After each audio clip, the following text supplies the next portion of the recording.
Praise lord అండి. ఈరోజు ఉదయకాల సమయంలో మనం బైబిల్లో ఉన్న వాక్యాన్ని చూద్దాము. మత్తయి 5వ అధ్యాయము 5వ వచనము అలాగే 3వ వచనము.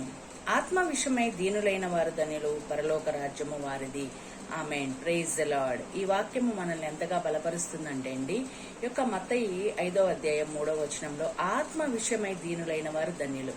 ఎవరండి ఆత్మలో దీనులైనటువంటి వారు? దేవుని నమ్ముకున్నటువంటి ప్రతి ఒక్క బిడ్డ కూడా ఆత్మలో దీనత్వాన్ని కలిగి ఉన్నారు.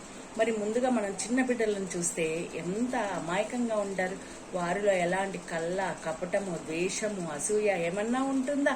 ఉండదు కదా. తల్లి ఎంత గద్దించినా సరే మళ్ళీ అమ్మ అంటే దగ్గరికి వెళ్తారు.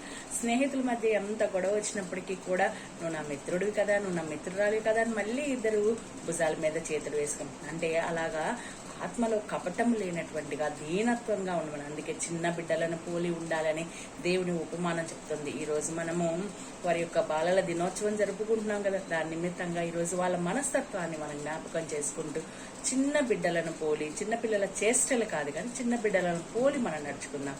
ఆ దేవునికి మహిమ కలుగునుగాక. ఆమేన్. Praise the lord.